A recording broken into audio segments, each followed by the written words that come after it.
O diagnóstico da riqueza. Você já se perguntou por que, apesar de todo o seu esforço, a prosperidade financeira parece te evitar? Por que algumas pessoas parecem atrair sucesso enquanto outras vivem patinando no mesmo lugar? Após analisar a vida de mais de 16 mil pessoas, Napoleon Hill descobriu uma verdade chocante. O sucesso não é primariamente sobre o que você faz, mas sobre o que você deixa de fazer. Ele identificou hábitos mentais, verdadeiros pecados contra sua própria mente, que funcionam como bloqueios, impedindo o fluxo da riqueza em sua vida. Fique comigo até o final, pois hoje vamos fazer um diagnóstico completo da sua mentalidade. Vou revelar 6 desses pecados mentais que bloqueiam a riqueza, segundo a pesquisa de Hill, e te dar uma ferramenta prática para eliminar cada um deles, começando hoje. E se você está pronto para fazer esse diagnóstico e transformar sua vida, considere se inscrever no canal para continuar recebendo estes códigos de poder. Os 6 pecados mentais que bloqueiam a riqueza. Vamos agora ao nosso diagnóstico. Analise cada um destes 6 pecados mentais com total honestidade. Identificar o inimigo é o primeiro passo para vencê-lo. Pecado mental número 6. A falta de ambição.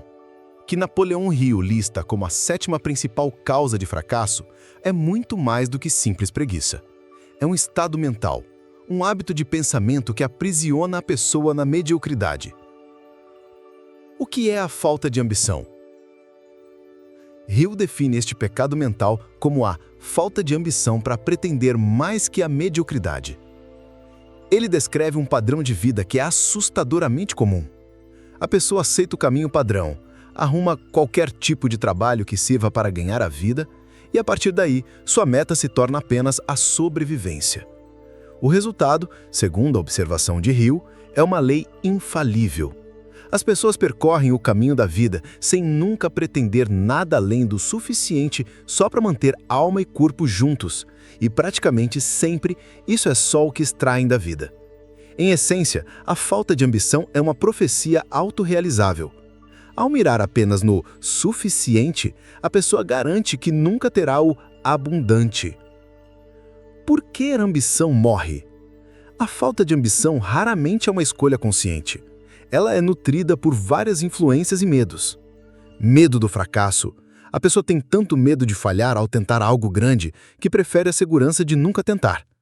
Mirar baixo garante que a queda, se houver, não seja dolorosa. Medo da crítica. Como vimos em nosso roteiro anterior, o medo do que eles dirão é um poderoso supressor de ambições. A pessoa teme ser chamada de sonhadora, arrogante ou gananciosa. E, para evitar o julgamento, encolhe seus sonhos para que caibam nas expectativas dos outros. Ela constrói sua própria prisão mental. Como reacender a chama da ambição? A boa notícia é que a ambição não é um dom, é uma escolha que pode ser cultivada. O antídoto, segundo a filosofia de Hill, envolve a decisão consciente. É o primeiro passo que Hill descreve como sair da linha. É a decisão consciente de dizer: estou buscando um objetivo muito maior que qualquer coisa que meu pessoal já conquistou. É uma rebelião contra a mediocridade. A definição de um propósito. A ambição vaga é inútil. Ela precisa ser canalizada para um propósito principal definido. Ao definir claramente o que você quer, você dá à sua ambição um alvo para mirar, transformando-a de uma emoção difusa em uma força direcionada. Exercício prático. O desafio do sonho impossível. Pegue um papel agora e escreva uma meta financeira que parece ridícula, grande demais para você. O objetivo não é necessariamente alcançá-la amanhã, mas sim quebrar a casca da mediocridade e dar permissão à sua mente para desejar coisas grandes. Pecado mental número 5. O medo da crítica.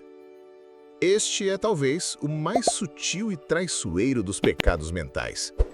Ele não se apresenta como um monstro, mas como a voz da prudência ou do bom senso, sussurrando em seu ouvido e matando seus sonhos antes mesmo que eles tenham a chance de nascer. O que é o medo da crítica? Hill o define de forma simples e direta como o medo do que eles dirão. É a ansiedade paralisante que sentimos ao pensar no julgamento, na fofoca ou no ridículo que podemos enfrentar se ousarmos ser diferentes. O mais interessante é a observação de Hill sobre quem são eles. Ele confessa: ouço as pessoas falarem sobre eles há muito tempo. Nunca vi eles pessoalmente. Não sei quem são eles, mas existem milhões de pessoas que têm um medo mortal do que alguém dirá se sair da linha. Em outra palestra, Hill chega a chamar o medo da crítica de o avô de todos os medos. Tamanha a sua capacidade de limitar o potencial humano. Como ele te mantém pobre? O medo da crítica é um assassino de fortunas porque ele ataca diretamente a iniciativa e a originalidade. Ele te impede de começar. Quantas ideias de negócio, projetos ou invenções nunca saíram do papel porque a pessoa pensou: o que minha família vai pensar? E se meus amigos rirem de mim? O medo da crítica te mantém na zona de conforto da mediocridade, pois ser normal é a melhor forma de não ser criticado. Ele te força a buscar aprovação, não sucesso. Em vez de focar em seu propósito principal definido, você começa a tomar decisões baseadas em agradar os outros. Você escolhe uma carreira segura que seus pais aprovam em vez daquela que sua alma deseja. Você evita tomar riscos necessários para crescer, para não ser julgado em caso de falha. A crítica é um sinal de progresso. Aqui está a grande virada de chave que Hill nos oferece. Ele nos dá um alerta realista. Você não será aceito no momento em que se destacar da multidão em qualquer tipo de empreendimento. Os fofoqueiros vão começar a atacar, reduzir sua importância se você permitir. A lição é profunda. A crítica não é um sinal de que você está no caminho errado. Muitas vezes, ela é o primeiro sinal de que você está no caminho certo. É a prova de que você finalmente saiu da linha da mediocridade e começou a fazer algo digno de nota. O escudo do pensador preciso. Como se defender? Hill não sugere lutar ou discutir. Ele sugere construir um escudo mental através da autodisciplina e do pensamento preciso. O antídoto é focar na verdade, não no ruído. Se você é um pensador preciso, não vai prestar atenção ao que é dito sobre você. Vai prestar mais atenção em garantir que as coisas desagradáveis ditas sobre você não sejam verdadeiras. A sua única responsabilidade é com sua própria integridade, não com a opinião alheia. Usar a crítica como combustível. O próprio Hill viveu isso. Ele conta: as pessoas me criticaram e disseram: Napoleon Hill acha que está construindo a primeira filosofia de sucesso do mundo e ele mesmo não tem duas moedas para bater uma na outra. A parte triste, senhoras e senhores, é que estavam dizendo a verdade. Eu não tinha 2 centavos, mas agora tenho. Ele não parou por causa da crítica, ele usou-a como motivação para provar que sua filosofia funcionava. Em resumo, o medo da crítica é a voz da mediocridade tentando te puxar de volta para a multidão. A disciplina para ignorar essa voz e focar no seu propósito é uma das qualidades mais raras e valiosas que qualquer pessoa que busca a riqueza pode desenvolver. Exercício prático. O escudo da autoconfiança. Cria uma afirmação escudo, algo como: a opinião dos outros não paga minhas contas nem realiza meus sonhos. Eu aprovo a mim mesmo. Repita isso sempre que o medo da crítica surgir.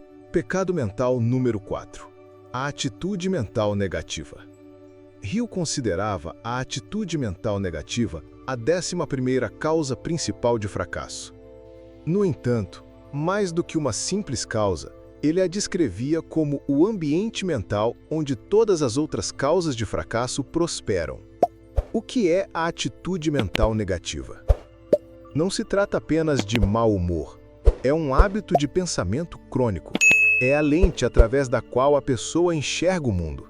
A pessoa com uma atitude mental negativa é aquela que, diante de uma oportunidade, foca primeiro em todos os motivos pelos quais ela não vai dar certa. É aquela que, ao receber uma boa notícia, imediatamente espera que algo ruim aconteça para equilibrar as coisas. É a mentalidade que nunca se queixa, nunca reclama nunca atribui culpa. Ao contrário, ela vive em um estado de queixa, reclamação e atribuição de culpa. Hill usava uma metáfora poderosa para isso. A mente é como um talismã secreto. De um lado estão as letras AMP, atitude mental positiva, e do outro, AMN, atitude mental negativa. A atitude mental negativa é o hábito de manter o lado AMN do talismã virado para cima, o que, segundo ele, vai roubá-lo de tudo que torna a vida digna de ser vivida. A metáfora do rio da vida, o mecanismo da atitude mental. Para explicar o poder devastador deste hábito, Hill criou a metáfora do rio da vida. Ele a descreve assim: imagine um rio estranho, onde metade dele flui em uma direção e todos que entram deste lado são levados ao sucesso, inevitavelmente. A outra metade flui na direção oposta, e todos os que entram deste lado também, inevitavelmente, são levados ao fracasso. Ele então revela o que é este rio. É a mente humana, o poder da mente humana, e você tem controle sobre ela. A sua atitude mental dominante é o que determina em qual margem, em qual correnteza deste rio você está. Se sua atitude é cronicamente negativa, não importa o quanto você reme, trabalhe duro, a correnteza do fracasso sempre será mais forte e te levará para a jusante. O antídoto, o poder da escolha instantânea. A parte mais poderosa do ensinamento de Hill sobre este tema é que, diferente de um rio real, você pode mudar de correnteza a qualquer momento. Ele afirma: você pode mudar para o lado positivo e, em uma fração de segundo, pode sair da classe do fracasso para a classe do sucesso, por meio do seu pensamento, dos seus processos mentais, da sua atitude. A cura para a atitude mental negativa não é um processo de anos, mas uma decisão que pode ser tomada agora. É o reconhecimento de que você é o único que controla qual lado do talismã mental será virado para cima. É por isso que o exercício prático da troca imediata, trocar uma reclamação por uma gratidão, é tão eficaz. Cada vez que você o pratica, você está ativamente pulando da correnteza do fracasso para a correnteza do sucesso. No início, pode exigir esforço, mas com disciplina você cria o hábito de permanecer no lado positivo, e a própria correnteza da vida começa a trabalhar a seu favor e não contra você. Exercício prático. A troca imediata. Crie uma nova regra mental. Para cada reclamação ou pensamento negativo que você se pegar tendo, force-se a encontrar imediatamente uma coisa pela qual você é grato naquele exato momento. Troque a energia da queixa pela energia da gratidão. Pecado mental número 3. A falta de autodisciplina. A falta de autodisciplina é a sexta principal causa de fracasso, listada por Napoleão Hill. Ele a via como a falha em comandar a si mesmo, o que resulta em uma vida governada por impulsos, humores e influências externas em vez de um propósito definido. O que é a falta de autodisciplina? Hill define a autodisciplina de forma muito clara. Significa que você assume o controle total da própria mente e ela faz o que você quer, em vez de você ser influenciado pela mente dos vizinhos ou pessoas próximas a você ou por aqueles que o criticam. A falta dela, portanto, é o estado de ser um barco à deriva, reagindo às circunstâncias em vez de criá-las. Ele afirma que essa falha geralmente se manifesta de duas maneiras principais: nos excessos, com comida, bebida e outras indulgências que drenam a energia e o foco, ou na indiferença, uma atitude passiva em relação a oportunidades de progresso pessoal. A pessoa sem disciplina vê uma oportunidade, mas não tem a força de vontade para agarrá-la e agir. O mecanismo de sabotagem, o caminho de menor resistência. A falta de autodisciplina é o que nos leva a seguir o que Hill chama de caminho de menor resistência. Ele usa uma metáfora poderosa para isso. Seguir o caminho de menor resistência entorta todos os rios e alguns homens.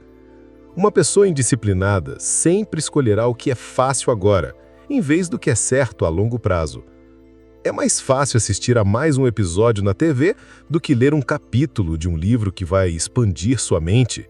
É mais fácil gastar dinheiro em um prazer imediato do que investi-lo em seu futuro. É mais fácil concordar com a opinião dos outros do que defender suas próprias convicções. Esse caminho de menor resistência, segundo Hill, leva inevitavelmente a uma vida torta, sem direção e sem grandes realizações, tornando-se o mestre da própria mente. A cura para a falta de autodisciplina não é a força bruta, mas um sistema, um plano. O antídoto envolve assumir o comando. O primeiro passo é a decisão consciente de assumir plena responsabilidade e tomar posse da própria mente. É reconhecer que você é o único comandante do seu navio. Organizar o tempo. Hill enfatiza a importância de organizar e usar meu tempo de forma mais benéfica. Ele sugere criar um orçamento para organizar seu tempo, dedicando blocos específicos para as atividades que te aproximam do seu objetivo principal e não deixando que nada interfira nesse orçamento. A prática diária. A autodisciplina é um músculo que se fortalece com o uso. O exercício de fazer uma pequena coisa que você não quer, mas sabe que precisa, todos os dias, constrói essa força. Com o tempo, o que era difícil se torna um hábito. E o hábito, como vimos, é assumido pela força cósmica do hábito e se torna automático. Em resumo, a falta de autodisciplina é a renúncia ao seu poder de escolha. É permitir que o acaso, os impulsos e as outras pessoas ditem o rumo da sua vida. A disciplina, por outro lado, é a ferramenta que te permite pegar o leme com firmeza e navegar deliberadamente em direção ao seu propósito definido. Exercício prático. A regra do 1%.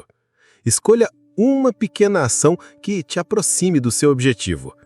Comprometa-se a executá-la por apenas 15 minutos todos os dias antes de fazer qualquer atividade de lazer.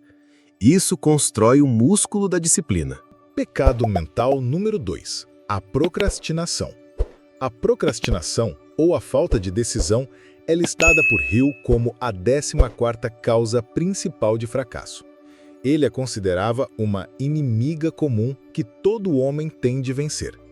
Sua pesquisa, com mais de 25 mil pessoas que experimentaram a derrota, revelou que a falta de decisão estava próxima do topo da lista das 30 maiores causas do fracasso. O que é a procrastinação? Para Hill, a procrastinação é muito mais do que deixar para depois.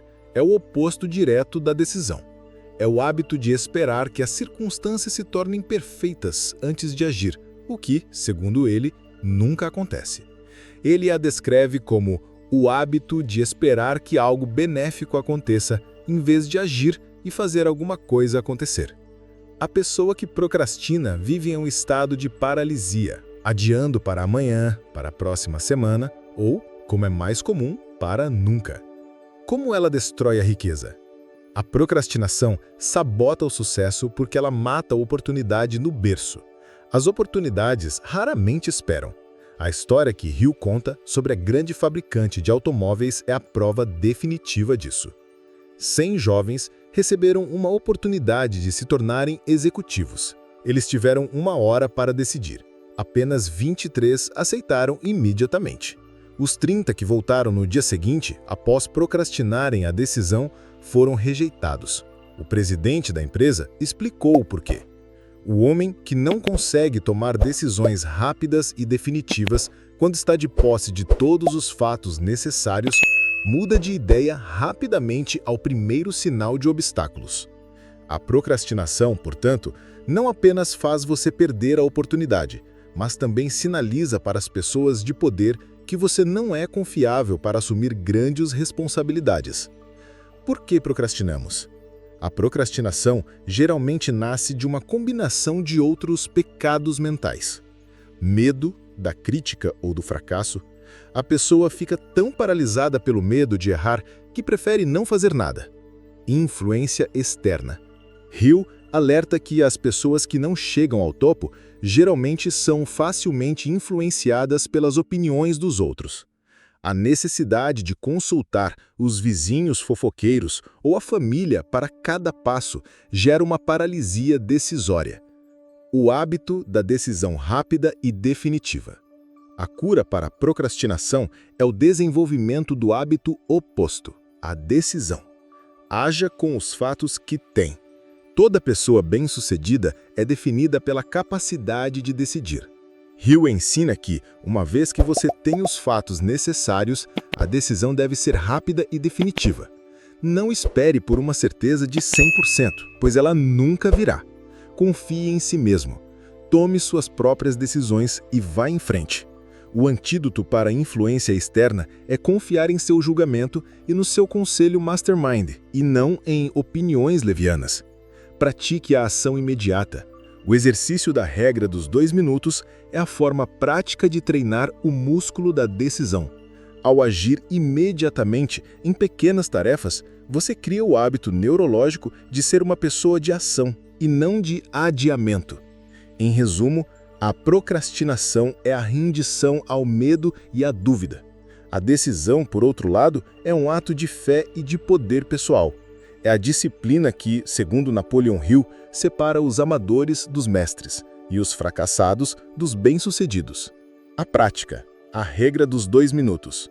Se uma ação importante para seu objetivo leva menos de 2 minutos para ser feita, faça imediatamente, sem pensar, sem adiar. Responda ao e-mail, faça a ligação, anote a ideia, haja. E o pecado mental número 1, a indefinição. De todas as causas de fracasso que Napoleon Hill pesquisou, esta é que ele coloca no topo da lista. É o ponto de partida da mediocridade. O que é a indefinição? Hill define este pecado de forma muito clara, como o hábito de vagar pela vida sem um objetivo definido ou um plano definido para alcançá-lo. É o estado de deriva, de não saber para onde se está indo. A estatística que ele apresenta é chocante e serve como um grande alerta. Você pode se surpreender ao constatar que 98 de cada 100 pessoas pertencem a esta categoria, os andarilhos. Para ilustrar o que é viver em indefinição, Hill usa uma metáfora perfeita. Os andarilhos são como peixes dourados em um aquário.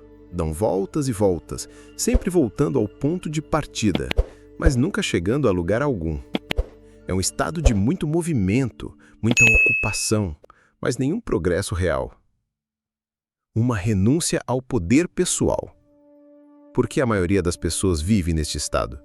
Segundo Hill, a causa raiz é uma falha em reconhecer e usar o maior poder que nos foi dado. Ele diz que os andarilhos nunca chegam a lugar algum porque, antes de tudo, não descobrem esse maravilhoso presente da mente capaz de determinar seu destino terrestre. E mesmo que o descubram, não fazem o uso adequado.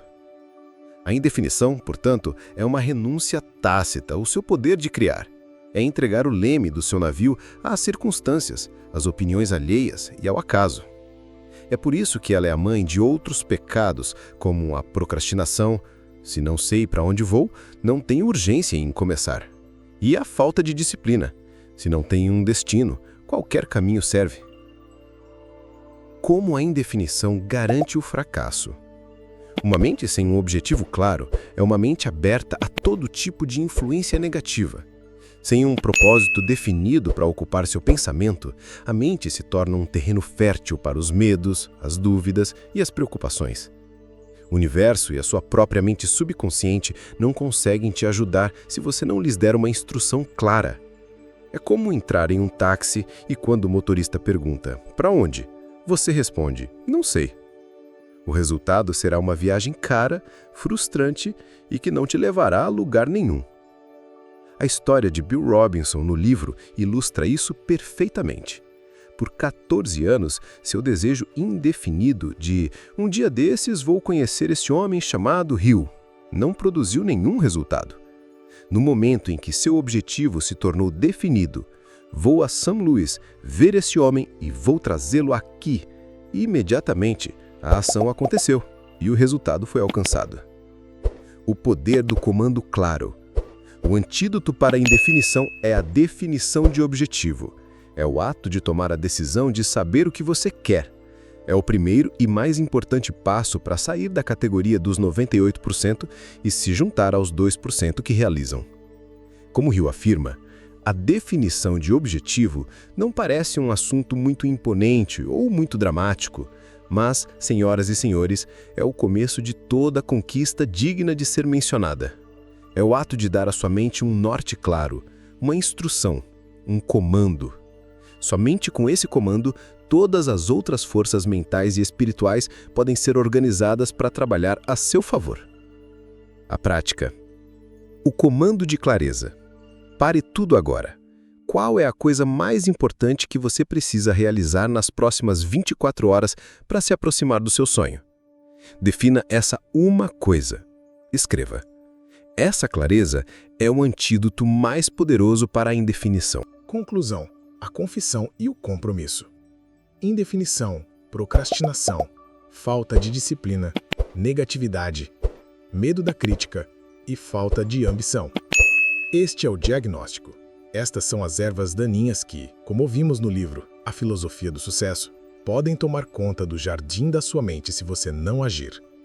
Mas o conhecimento por si só não muda nada. Como nos lembra Hill, a conversa de arquibancada não muda o resultado do jogo. O que altera o resultado é a ação.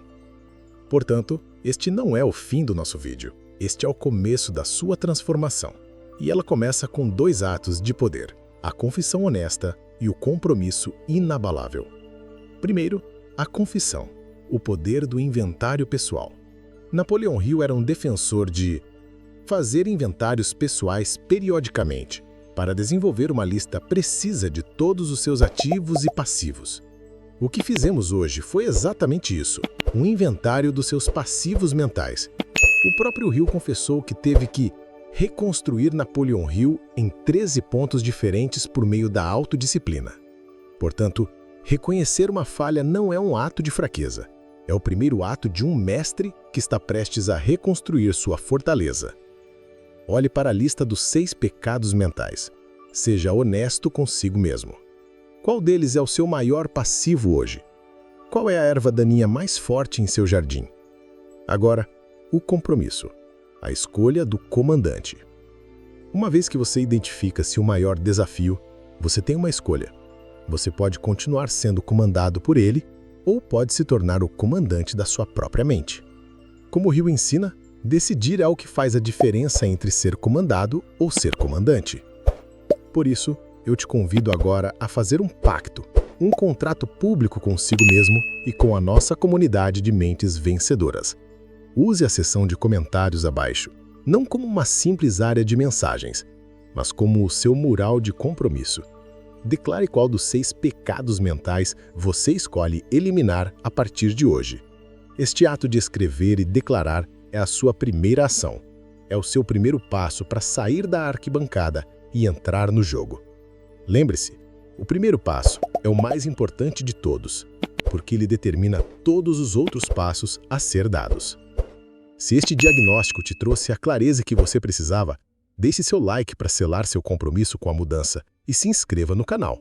O sucesso não é sobre ser perfeito, é sobre ter a coragem de confrontar suas fraquezas e a disciplina para superá-las. A jornada começa agora. Comente abaixo e que sua decisão seja o início da sua maior vitória. Até a próxima!